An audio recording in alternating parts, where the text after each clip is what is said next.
Quiero hablar con la policía. Estrés como ese. Lo están filmando. Quiero hablar con la policía. Escuchen, solo quiero hablar con la policía. No puedo salir de aquí. Me tienen retenido como a un rehén en Montreal, Ottawa, Quebec y la zona de Toronto. No puedo ir a Hamilton, no puedo ir a Londres, Ontario, porque algún idiota me impide largarme de aquí. Queremos darle un tratamiento para que pueda volver a su vida. En Londres, en Hamilton o donde sea. No, no es verdad. Deme un billete de autobús y yo sabré ir. Para nosotros hubiera sido más fácil abrir la puerta y dejarle marchar, pero me preocupaba que por su seguridad... No quiero estar pillado en un canal porno. Alguien está usando mis pelotas y paso. Quiero que me las corten. No puedo dejarle marchar hasta que estemos seguros de que está lo bastante calmado. Me retienen como a un rehén contra mi voluntad. Es en contra de su voluntad, seguro. Rehén. Vino al hospital pidiendo que alguien le cortara los testículos. Creía que un satélite enviaba mensajes a sus testículos y que los mensajes se transferían a programas que se usan para producir pornografía en diferentes canales. Mencionó un montón de canales diferentes. En ningún hospital le van a hacer eso. Y también suena como si fuera el fruto de una enfermedad psicológica. No, estoy atrapado en el programa de Satanás. Lo sé, el programa de Satanás suena terrible. La mayoría de nosotros no se sentiría de esa manera. Algo está pasando. Sus pelotas no están ardiendo todo el rato. Eso es terrible. No molesto a nadie. Solo estoy aquí sentado pensando en mis cosas. Ha empezado a amenazar a la gente y nos preocupa que vuelva a ocurrir. No, no es verdad. Venga, tío. Un tranquilizante. No, yo no tomo fármacos ni medicamentos. Estoy en contra. Estoy en contra de eso. Va contra mis principios. Yo no tomo pastillas ni nada. Pero el Dr. Bloom quiere que las tome. No, yo no tomo nada. Está bien, pero creo que debería tomarlas. ¿Por qué no me hace una receta? Me voy y me la tomo luego. No estoy seguro de que se la tome, ni de que esté en condiciones de salir. Mientras que no sea cianuro, me la llevo. Aquí no hay cianuro. Lo que le damos son medicamentos llamados Loxapine y Ativan. Creo que esta medicación le ayudará a sentirse menos desconfiado del mundo que le rodea. Y creo que verá los problemas con más claridad que ahora.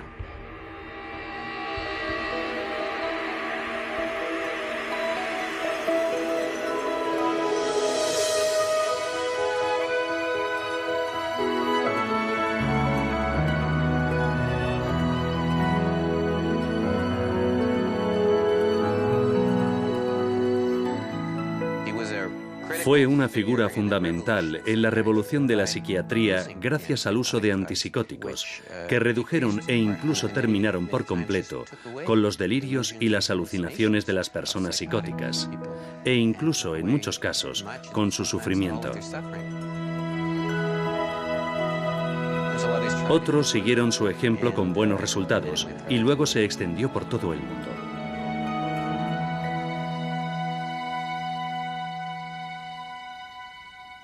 Durante su adolescencia tuvo muchas dificultades con los estudios, hasta el punto de que sus profesores aconsejaron a mis abuelos, a sus padres, que aprendiera un oficio porque nunca terminaría la secundaria. Más adelante, mi padre se dio cuenta de que lo que le pasaba entonces era que estaba deprimido. Siempre fue un ávido lector y cuando leyó las obras de Freud quedó fascinado. Las explicaciones freudianas le ayudaron a resolver su propia depresión. Y en aquel momento, en los primeros años de su adolescencia, decidió ser psiquiatra. Mi padre era cirujano y se sintió profundamente decepcionado al saber que yo quería dedicarme a la psiquiatría. Desde el principio, cuando empecé medicina, me dijo que ya cambiaría de idea. Porque no conocemos las causas de la enfermedad mental, no podemos hacer un diagnóstico sólido y tampoco tiene tratamiento. Me dijo que los que van a los hospitales mentales es porque quieren estar relajados haciendo cosas como jugar al golf, etc. O porque beben demasiado, pero que desde luego no se consideraba una especialidad médica respetable. Yo ya tenía la decisión tomada y continué con ella. En 1937, Lehmann huyó de la Alemania nazi para iniciar una nueva vida en Canadá. Comenzó su carrera profesional en el Hospital de Dementes Incurables Verdún, en la actualidad el Hospital Douglas en las afueras de Montreal. Allí encontré lo que podría describirse como una auténtica casa de locos. Muchas personas apiñadas en un ala muy pequeña. Solo tenían una enfermera para 300 pacientes y el resto del personal eran ayudantes sin ningún tipo de formación. Estaban allí sobre todo por razones de seguridad, para evitar enfrentamientos. Además del hacinamiento y la falta de personal cualificado, no existía ningún tipo de tratamiento efectivo. Incluso hoy en día, muchas de estas personas indefensas no son tratadas y se van hundiendo cada vez más profundamente en su enfermedad. En la década de 1930 y 1940, una de cada 5 familias sufría algún tipo de enfermedad mental. Y las cifras son las mismas en la actualidad en todos los países y culturas del mundo. A los únicos pacientes que podíamos ayudar era, por ejemplo, a los maníaco-depresivos. Son trastornos mentales limitados en el tiempo y los pacientes mejoran. A veces en 3 meses, a veces en 3 años. Entre tanto, los protegías del suicidio, de morir por agotamiento.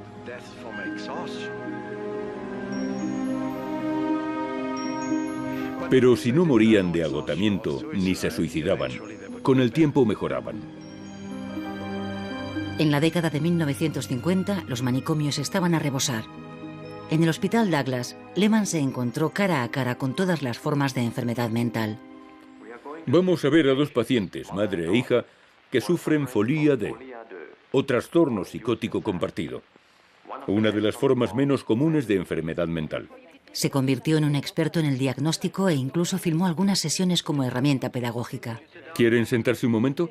¿Quieren sentarse y lo hablamos? ¿Le parece correcto que 2 inocentes estén con criminales? ¿Sabe que son criminales? Este tipo de psicosis se desarrolla primero en una persona y después se transmite a una o más personas con las que la primera tiene un estrecho vínculo emocional. Estaba con personas que me han hecho daño. A todas esas personas les pasa algo, son criminales. Siento que me pasa algo. No puedo abrir los ojos. Esa gente tiene algo que no quiero. Si lo investiga, lo averiguará. Tienen algo malo. Zorras.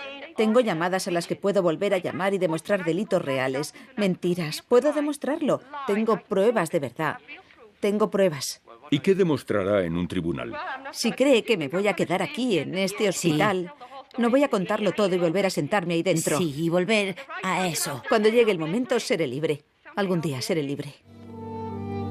Lehman podía diagnosticar a los pacientes, pero todavía no podía hacer mucho para tratarlos. En los años 40 se hacían tratamientos de choque. Inyecciones de insulina que provocan un coma y tratamientos de electroshock que provocan convulsiones. El tratamiento de electroshock es el más utilizado y el de mayor éxito para curar enfermedades mentales.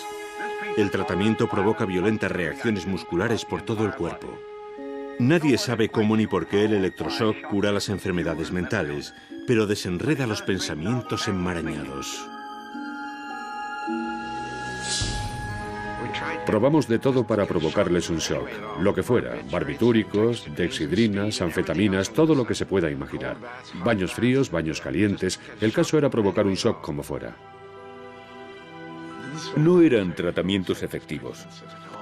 Unos eran peligrosos y los tratamientos electroconvulsivos que sí eran efectivos, por lo general solo duraban unas semanas y después volvían a estar como antes. Las operaciones se pueden realizar bajo anestesia local si el paciente se muestra lo bastante cooperativo. La lobotomía, el tratamiento más radical, implicaba la destrucción de una parte del cerebro que controla las emociones.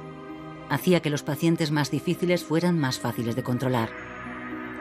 Walter Freeman fue el adalid de la lobotomía. Su versión simplificada consistía en golpear el cerebro con una especie de picahielos a través de la cuenca del ojo. Freeman realizó más de 3.000 lobotomías por todo Estados Unidos. Me hicieron 15 tratamientos de electroshock, que no sirvieron de nada. Después me dieron pastillas, que tampoco me ayudaron. Y después me hicieron una lobotomía. una operación del cerebro. Me afeitaron la cabeza. Después fui al quirófano y me anestesiaron.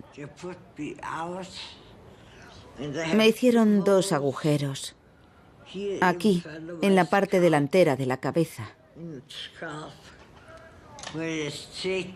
Y me enderezaron 2 nervios. En 1951, Verónica Herskovich llegó al Hospital Verdún con 16 años, huérfana y superviviente del Holocausto. Diagnosticada como esquizofrénica, pasó allí los 20 años siguientes. Me habría casado, habría tenido hijos y habría sido una ama de casa feliz. Ese era mi sueño, un sueño que no se hizo realidad. Estaba muy triste. Siempre quise huir de aquí. Y lo hice muchas veces. Algunas veces mandaban a la policía a buscarme. Otras volví por voluntad propia. Lo intenté muchas veces. No era Disneylandia, se lo aseguro. No era Disneylandia.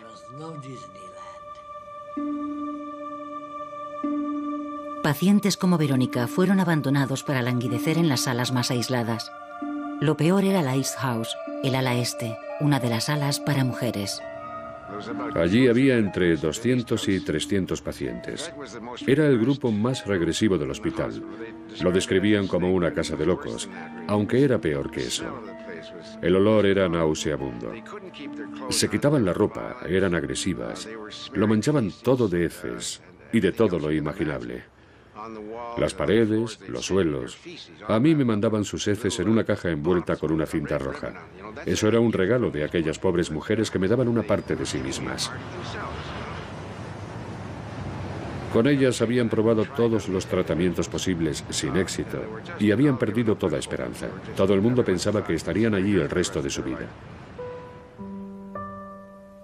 Heinz Lehmann se negó a tirar la toalla. En 1953, como director clínico, supervisó un experimento sorprendente para comprobar si el contacto humano intenso podía ayudar a 6 de las mujeres más regresivas. El tratamiento se llevaría a cabo siguiendo la teoría del psicoanálisis, empezando con modos muy primitivos como la fase anal, jugando con barro con las manos.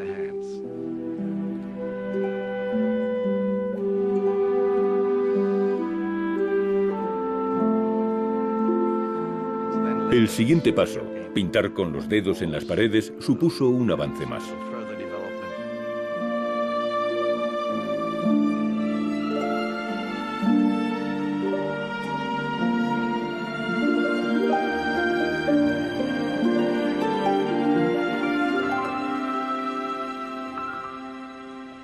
Otro nuevo progreso fue coser y hacer labores de punto, por ejemplo, o trabajar con madera. Después bailar y más adelante participar en algunos juegos. Para hacerlo, necesitábamos contar con enfermeras y terapeutas ocupacionales especializados todos los días para todas las pacientes durante 6 meses. Se les prestó mucha atención y reaccionaron al afecto, al trato humano y a la comunicación con ellas. Al principio estaban todas mudas, pero luego empezaron a hablar.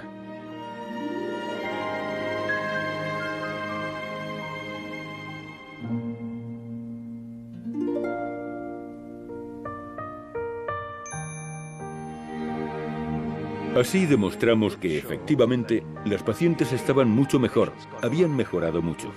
Por desgracia, cuando tuvimos que parar la terapia al agotarse el dinero de la subvención, las pacientes recayeron de nuevo, independientemente de la mejora obtenida, y volvieron al punto de partida.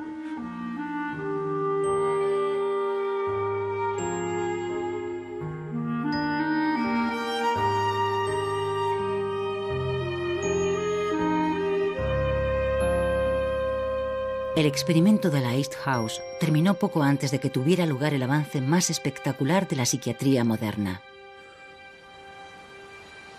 Un día, un estudiante que me acompañó por el hospital y vio a los pacientes gesticular hacia el techo y las paredes, hablar con voces del diablo, etc., me preguntó si pensaba que algún día tendríamos una pastilla capaz de liberar a aquellas personas de aquel sufrimiento tan atroz.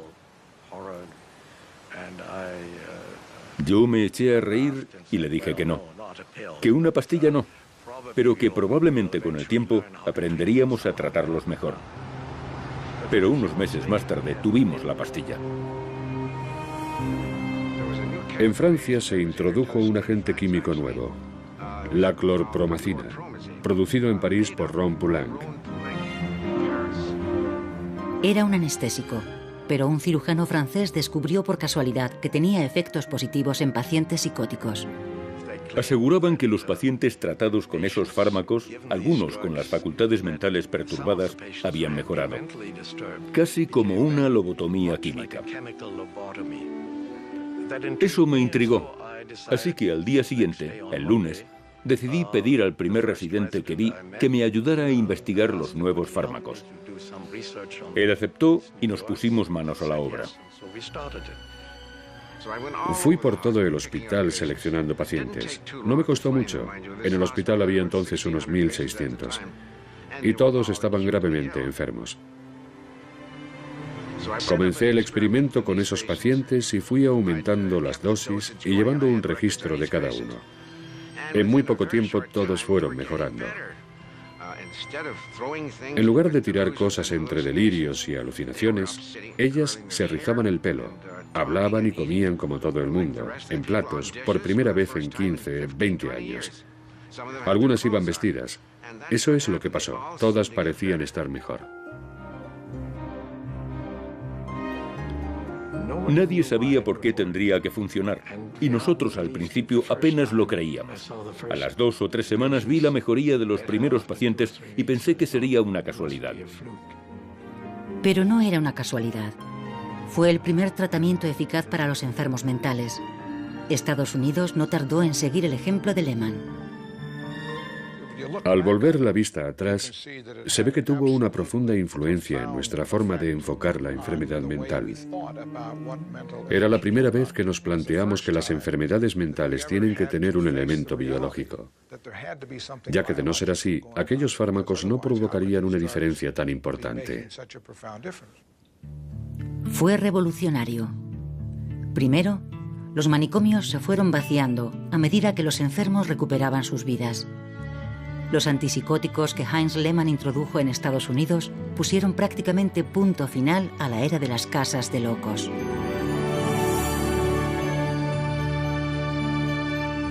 Era todo tan nuevo que se dieron situaciones complicadas.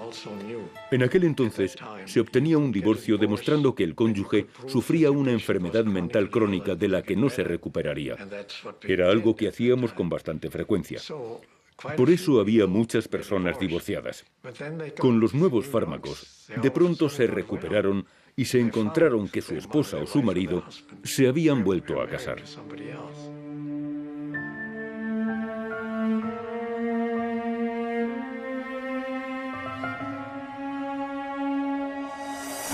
La psiquiatría pasó a ser una cuestión de encontrar la medicación adecuada.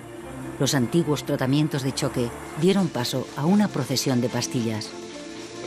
El precio a pagar por cualquier tratamiento farmacológico es siempre los efectos secundarios. Y muchas veces los pacientes prefieren no tomar la medicación y seguir enfermos a tomarla y sentirse como zombies. Por otro lado, conozco a profesores universitarios en tratamiento antipsicótico que dan clases en la universidad. Son personas que de otro modo habrían estado ingresadas toda su vida. El doctor Lehmann me dijo hace unos años, antes de la muerte de mi esposo, que yo era su paciente de mayor éxito. Creo que lo dijo porque nunca me di por vencida. En 1959, a los 17 años, sufrí una crisis psicótica severa. Supe que estaba loca. Mi madre conocía al doctor Lehmann, con quien había trabajado como profesional. El doctor vino a mi casa en plena noche. Fue una verdadera emergencia y se sorprendió al ver que yo era consciente de que estaba loca.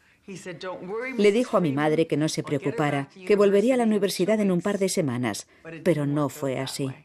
Tardó un año. Pero el doctor Lehman creía en el tratamiento farmacológico y terminé la carrera a base de Largactil y café. Durante los siguientes 35 años, Carol Whitman llevó una vida relativamente estable como madre, esposa y pintora, tomando Largactil y litio. Soy maníaco-depresiva, pero puedo controlarlo bastante bien. Yo no tengo la culpa de ser maníaco-depresiva. No he cometido adulterio, ni he robado a nadie. No es un problema moral. Sin embargo, mi madre nunca me aceptó hasta que me convertí en una pintora bastante conocida. Solo cuando pudo alabar mis cuadros, pudo aceptarme como persona. Con mi hermana pasó lo mismo. Mi hija tampoco me acepta. Como maníaco-depresiva, mi pastilla más importante es el litio. Tomo 2 Duraliz por la mañana y 2 por la noche. Y para que no se me olvide ninguna, no se imagina lo desagradable que son el litio y el Largactil. Y lo mucho que temo el momento de tomarlos. Los tengo en el pastillero y los tomo. Nunca me salto una dosis. Pero nunca me siento muy bien físicamente. Engordo y adelgazo, por lo que tengo ropa de distintas tallas. Sufro dolor de cabeza, de cuello, de hombros, de pies, tengo espasmos musculares, me cuesta bajar las escaleras por la noche si quiero tomarme un zumo. Pero no me importa, porque para mí lo importante es tener la cabeza despejada. Y con el Largactil y el litio la tengo.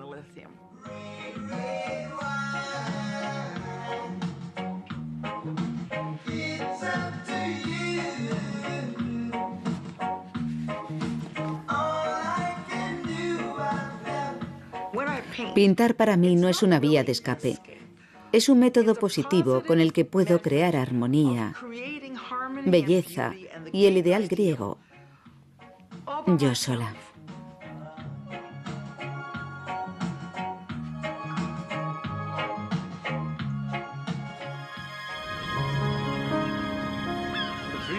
Los primeros resultados de los tranquilizantes y antidepresivos trajeron al hospital una sensación de esperanza y poder.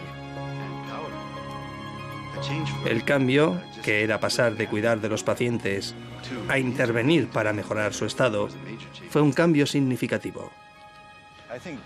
En mi opinión, el objetivo profesional del Dr. Lehman era hacer de la psiquiatría una disciplina científica, una disciplina que se pudiera enseñar y que fuera académica.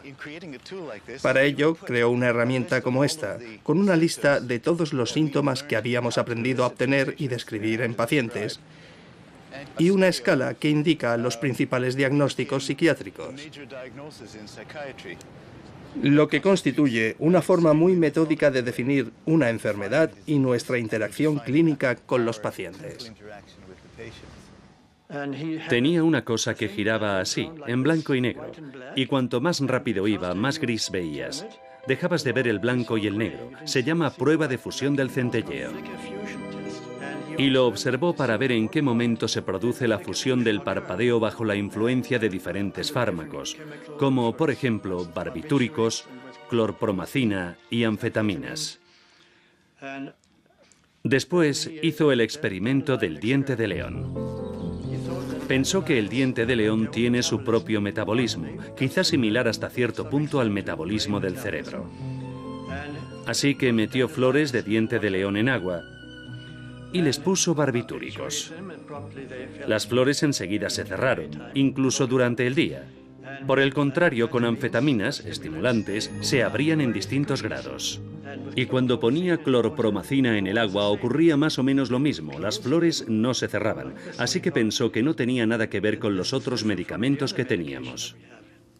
El Dr. Lehman tuvo una gran influencia en las organizaciones científicas nacionales e internacionales, y Heinz era un líder de opinión médica que ayudó a que sus colegas reconocieran lo que realmente estaba ocurriendo. Tenía una gran visión del futuro de la psiquiatría, pero a la vez estaba anclado en la realidad clínica. Tenía mucha experiencia clínica Si ves a miles de pacientes y eres sistemático, si observas con atención, tienes corazonadas. Y puedes transmitir esas corazonadas para que los investigadores las comprueben científicamente. Pero a menos que existan esas corazonadas, los investigadores están en un dique seco. ¿De dónde sacan las ideas? Pues de médicos, como el Dr. Lehmann. Hubo una reacción contra la medicación. Gente como el crítico radical Herbert Marcuse acusó a Lehmann de utilizar la medicación como forma de control social. Había una escuela de pensamiento que abogaba por eliminar el tratamiento a los psicóticos, argumentando que no eran personas normales, que solo les dábamos pastillas para hacerlas normales, como nosotros, y que no teníamos derecho a hacerlo. Y había otra escuela de pensamiento representada por mi padre, que defendía que al tratarlos no era con la intención de hacerlos como nosotros, sino de aliviar su sufrimiento. En 1970, las dos escuelas de pensamiento se enfrentaron en la Universidad McGill. En mitad del debate, el psiquiatra que representaba a la otra escuela de pensamiento tiró una tarta de nata a mi padre a la cara. Supongo que pensó que estaba perdiendo, porque si no, no lo habría hecho.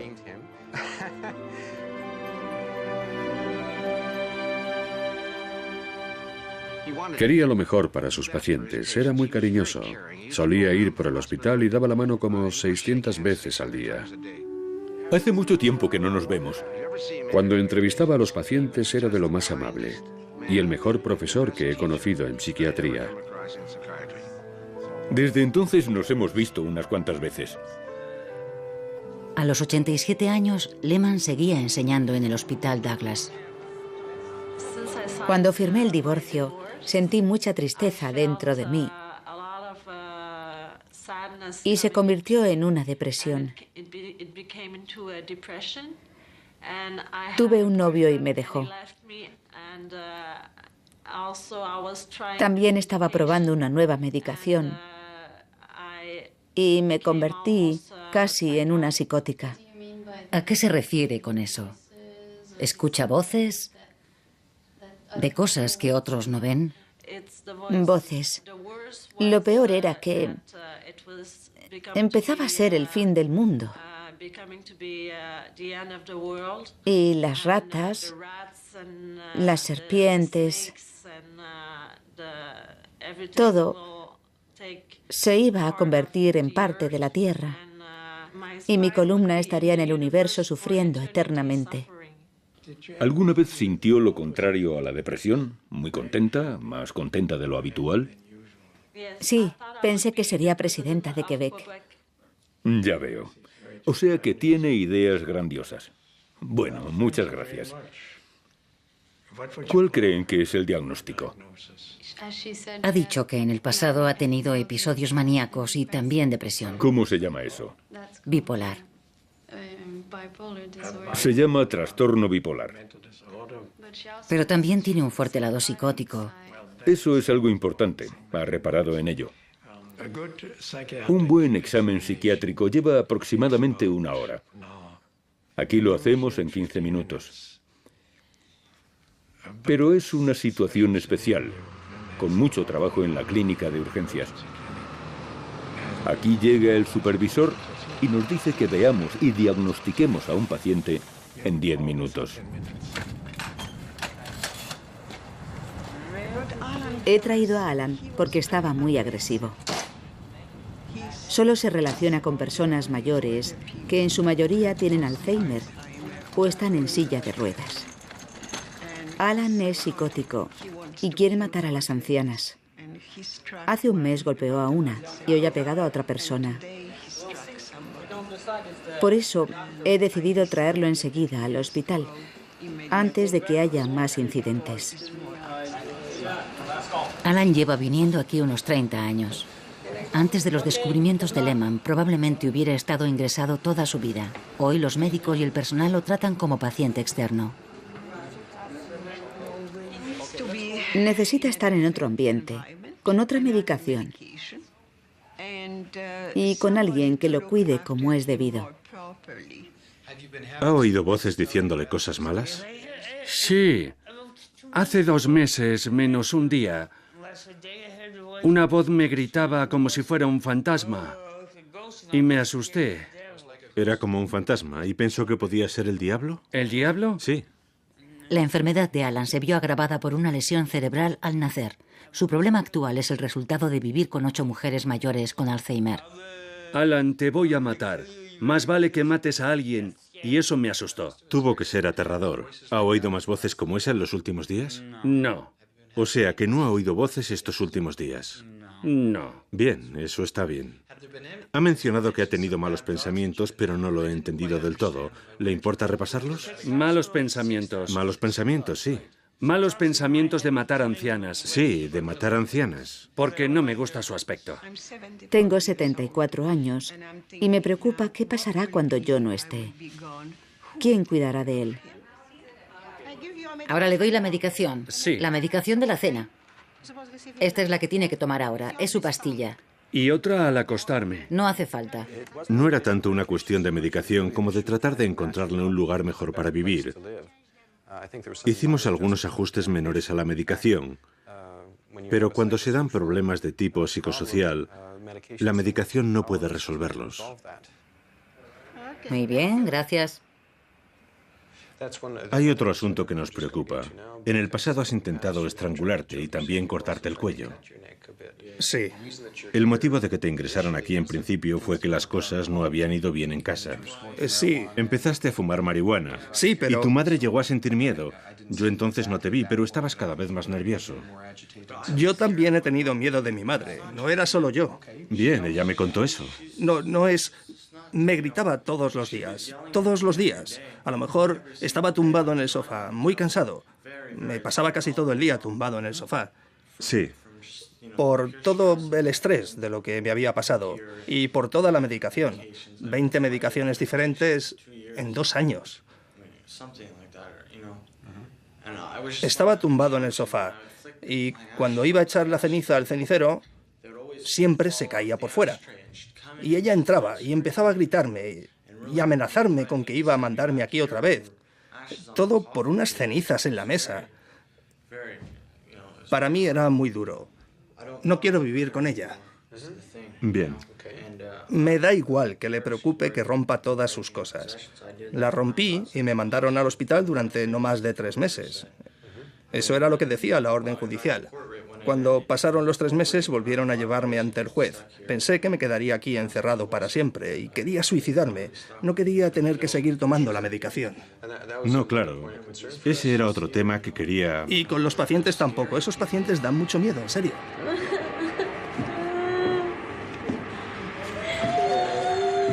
La medicación para todo el mundo.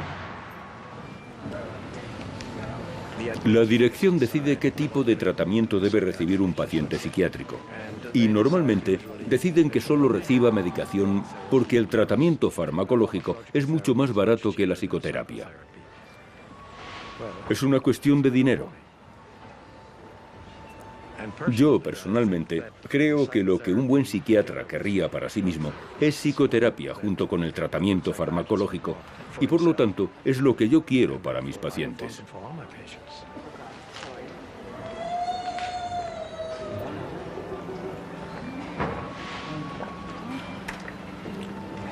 Buenos días. Hola. Hola, este es Benoit, es nuevo aquí. Le he pedido que forme parte del grupo. Encantada, Benoit. Acaba de llegar. Encantado, ¿cómo estás? Una vez a la semana los pacientes se reúnen para hablar sobre cómo adaptarse a la vida fuera del centro. Se supone que no debes ser agresivo. Si no te gusta a alguien, yo le hice así a Linda porque no me devolvió el mechero. Y a la otra chica, Kathy, le dije, no soy peligrosa, te voy a apuñalar con una navaja. No dejaba de mirarme. Me venían muchas cosas malas a la cabeza. Me dolió mucho. Me siento mal por lo que le dije. La verdad, es un cambio. Sería un cambio vivir con gente. Te meten en una sala. No sabes muy bien qué es lo que pasa y te obligan a tomar medicamentos que quizá no te gusten y de los que no conoces los efectos secundarios. A veces las manos me tiemblan un montón. Es un efecto secundario. Y al sol la piel se me quema, por lo que no puedo estar mucho rato al sol. Siempre intento crear belleza en mi trabajo. Ese cuadro es mío, lo pinté la primavera pasada. Yo he sufrido mucho, pero no quería reflejar más sufrimiento, sino un lugar donde algún día pueda ser feliz. Donde sea feliz. Un lugar como ese se llevaría la tristeza que siento aquí. Hay gente que se casa con su bandera, que elige su cielo. Mi cielo es un cielo esquizofrénico. ¿Su cielo es un cielo esquizofrénico? ¿Qué significa eso? Si quiero relacionarme con una chica, tiene que ser una esquizofrénica igual que yo. Entiendo. Soy un esquizofrénico muy organizado. ¿Por qué se etiqueta así? ¿Por qué se llama esquizofrénico? También es un hombre. Puede decir que es un hombre organizado. No. ¿Por qué dice organizado? Soy organizado y un esquizofrénico. O sea que siempre es parte de su realidad. Por supuesto. Tienes que vivir con ello. Casi como un alcohólico. Moriré con esa realidad. Sí.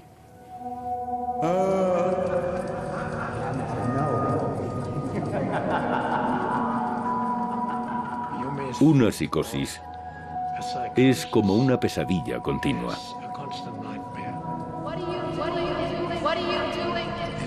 Es muy animada, pero no es el mundo real. Y puede llegar a ser muy aterradora.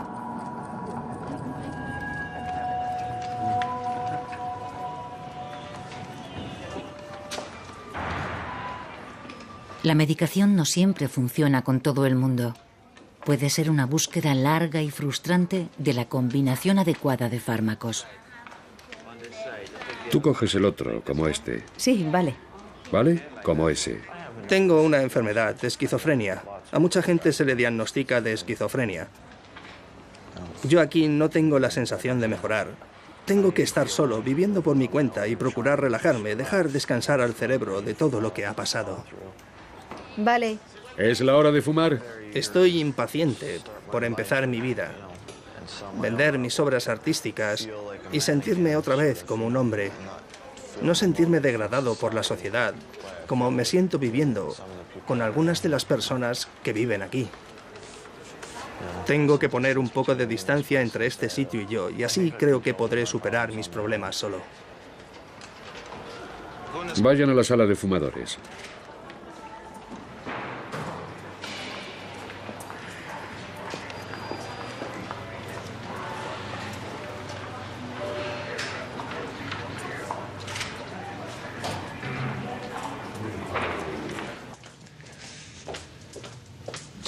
Hola, señor Hood. Hola, doctor Bloom, ¿cómo está? Bien, siéntese. Hoy he tenido una llamada. Eso está bien, sí, ahora está mucho mejor, por eso lleva su ropa. Sí, mi espalda ya está otra vez bien. Esta mañana me han dado mi ropa, todo es normal, me encuentro bien. Bien, de hecho, de eso quería hablar con usted. Bien. Porque ahora está mejor y ya hemos hablado de lo que sería necesario para darle el alta. Sí, sí. Y ahora estamos empezando a acercarnos a ese momento. Sí, un momento. Vale, vale. Ahora tengo un poder notarial para controlar mi dinero, ¿no? Pero lo que no sabían es que también tengo propiedades inmobiliarias. Ellos se han quedado con los 75 millones de dólares. Sí, se los han quedado. Me lo han robado del banco. Pero tengo propiedades inmobiliarias. La mitad de Montreal, que compré cuando estuve en el hospital. Se las vendí a los italianos. A una buena familia italiana. Nada de drogas. ¿Cómo consiguieron el dinero? Tardaron un tiempo. Ya lo creo que tardaron. Me acababan de dar el alta en el hospital. Les dije que hablaran con Paul McCartney, es mi manager. Paul McCartney de los Beatles. Sí, claro. Sí, vale. Me parezco a él, ¿no cree? ¿A Paul McCartney? No mucho. ¿No? Paul McCartney tiene más de 50 años y usted es joven. Lo sé, pero ¿no me parezco a él de joven? Él tiene la nariz más fina y los rasgos también son más finos. Sí, pero ¿no me parezco un poco, no? No, no creo. No mucho. A lo mejor es el pelo, será el pelo. Esto no, supongo que es el pelo, ¿vale? Uno más. Después me pondré más pelo. ¿Mejor así? No mucho. ¿No? Pero lo importante es que es su manager, no que se parezca a él. Yo también soy su hijo, ¿vale? Vale. Vale, ¿qué tal? Quizás se parezca un poco a su madre, sí, eso creo. ¿Qué tal? ¿Me parezco a Paul McCartney ahora? Se parece a su madre, creo. ¿A mi madre? Oh, Dios, a ver. Pero dejemos eso, porque iba a preguntarle, señor Hood. Espere un momento. ¿Paul McCartney? Paul McCartney, ya está. ¿Paul McCartney? Paul McCartney. Vale. Bien. Con este hombre esto se repite desde hace 22 años. Y lo más probable es que aún no esté cerca de curarse.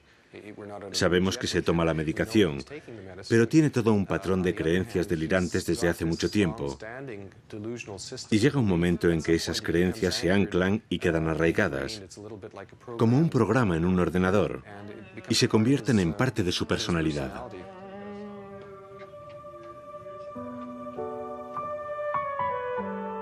Muchos manicomios están cerrando sus puertas. En el Douglas, donde llegó a haber casi 2.000 enfermos, en la actualidad quedan menos de 300 pacientes. El peso de la responsabilidad recae ahora sobre las familias, porque hemos permitido a los pacientes salir del hospital.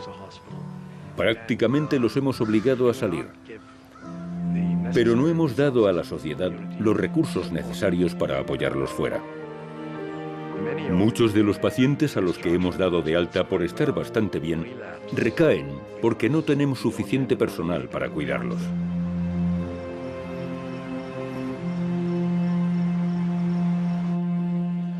Richard lleva ingresado más de un mes. Ha prometido tomar los antipsicóticos, pero quiere salir de aquí ya. O sea que no me dejas volver hoy a casa. Preferiría que lo hicieras oficialmente, como tiene que ser. Aquí nadie cree que debas marcharte. Ah, sí. No es lo mejor. ¿Y cuándo creerán que puedo marcharme? Yo también creo que no será cuando tú quieras y que al menos deberías estar aquí un par de días. Porque creen que no sería lo mejor para ti. Ese es el motivo. Ayer no comentaste nada al respecto y ahora de repente quieres salir y buscarte un piso. El médico no quiere darte el alta y si te vas no quiere seguir tratándote. Eso es normal. Lo que tienes que hacer es recuperarte y después salir y empezar de nuevo con tu vida. Hace tiempo que estoy recuperado, mamá. Llevo mucho tiempo bien. Pienso firmar esta noche para irme. Si no quieres que vaya a casa esta noche, esperaré hasta mañana. Pero quiero volver a casa antes de hablar con el doctor Lol. Sí, quiero volver a casa y relajarme en el sofá o lo que sea. Sí, una vez que te tumbas en el sofá te cuesta mucho volver a levantarte. Ahora tengo más energía que la última vez. ¿Ah, sí? Tengo mucha más energía. De todos modos, siempre que vuelves a casa suele ser bastante desastre, ¿no? No es para tanto. No es para tanto.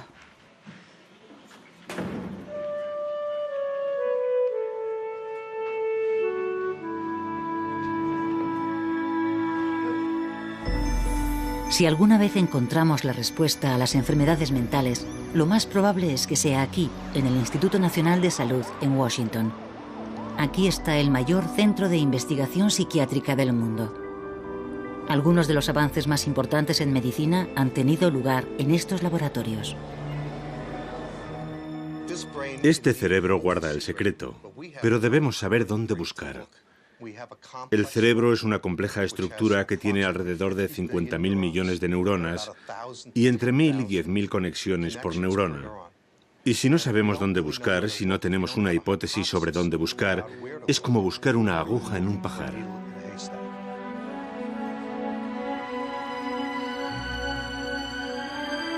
Ahora tenemos la posibilidad de estudiar láminas de tejido cerebral de una forma totalmente nueva. Con las nuevas herramientas en biología molecular, esperamos poder identificar regiones específicas del cerebro implicadas en la neuropatología de la esquizofrenia, lo que debe proporcionarnos grandes posibilidades para nuevos tratamientos. No somos tan ingenuos como para pensar que en la esquizofrenia solo hay una zona implicada. La esquizofrenia es un trastorno complejo en el que hay psicosis, déficits cognitivos, alteraciones estructurales en el lóbulo temporal mesial, y esperamos que esta investigación nos ayude a empezar a entender las bases neuroanatómicas y neuroquímicas de dichas deficiencias, para desarrollar tratamientos nuevos y más eficaces. Seguimos planteándonos los mismos interrogantes sobre la enfermedad mental a los que se enfrentó Lehmann cuando llevó a cabo sus investigaciones. pero ahora utilizamos escáneres ultramodernos para asomarnos al cerebro vivo.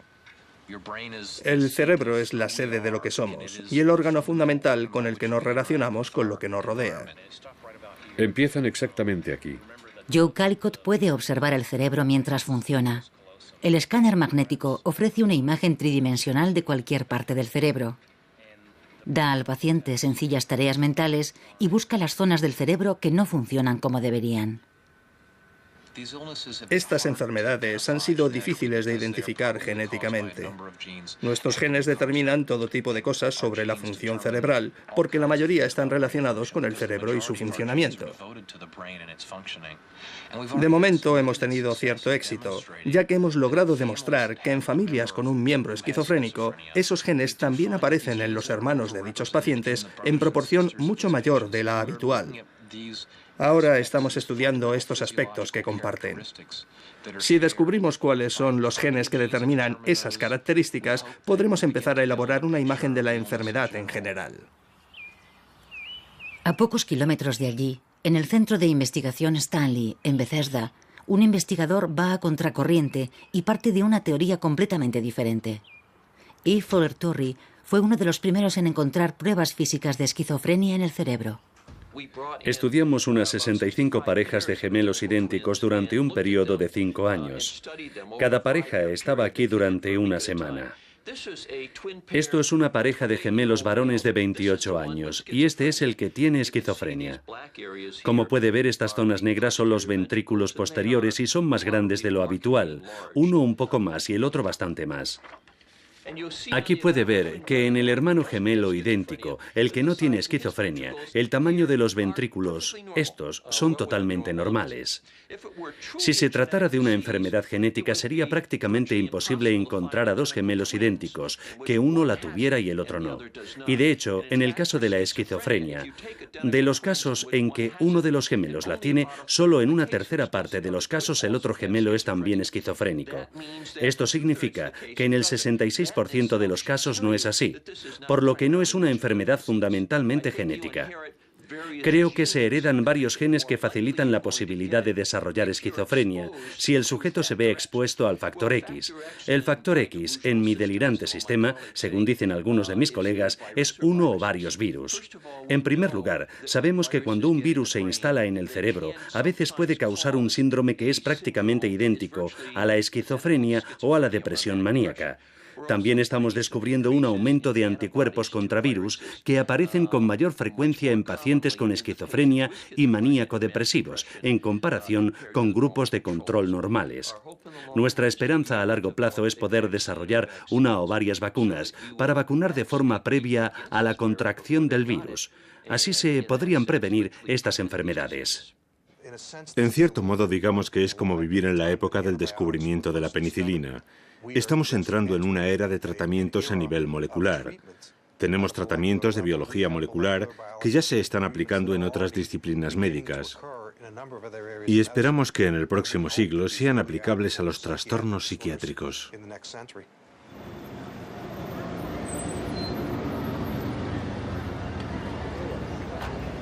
Después de 60 años dedicado a la psiquiatría, Heinz Lehmann es admitido en el Salón de la Fama de la Medicina canadiense.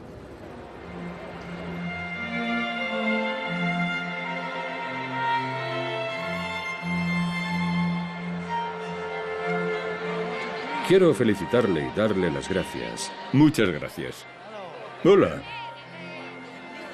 Casi. En la psiquiatría canadiense, Heinz Lehmann es un pionero.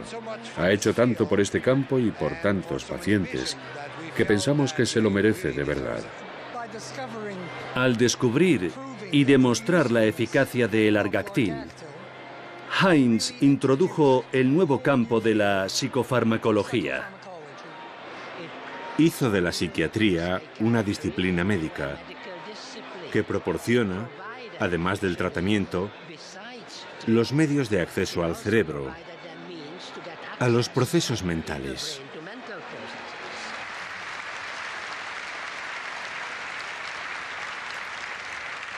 El doctor Heinz Lehmann es conocido internacionalmente por su papel pionero en el establecimiento de la atención psiquiátrica moderna y en la transformación de los antiguos hospitales psiquiátricos en los centros de tratamiento y rehabilitación que son en la actualidad.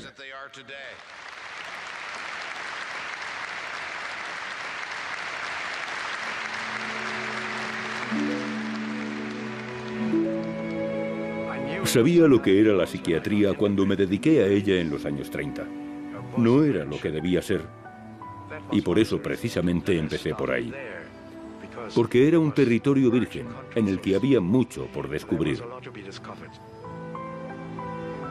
Desde Freud y la psicoterapia se ha avanzado mucho, pero todavía no sabemos si alguna vez tendremos esa varita mágica, algo que logre eliminar la enfermedad mental grave.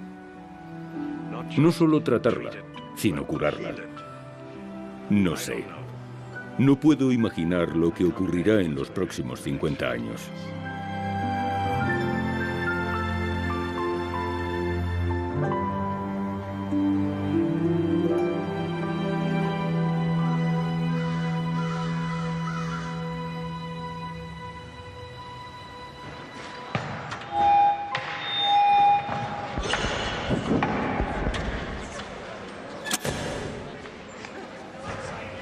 Entretanto, en el hospital, preparan un espectáculo de variedades en el que viejos amigos han compuesto un tributo musical a la carrera profesional de Lehman. Vamos a cantar un par de canciones. Esta se llama El blues del placebo Lehman. Our Dr. Lehman, virtuous man, when he to rule our lab began, resolved to try a plan whereby our nerves might best be steadied. So he procured from far off France pills to wake patients from their trance, which their good manners did enhance. For reason they were readied, were readied, were readied. For reason they were readied.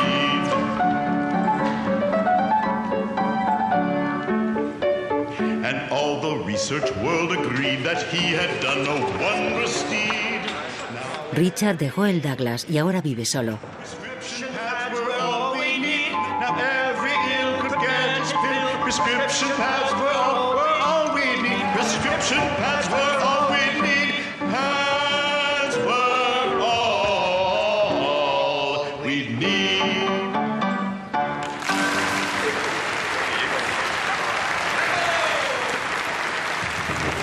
Más fuerte. Muy bien. Muchas gracias, gracias. Espero que hayan disfrutado del espectáculo.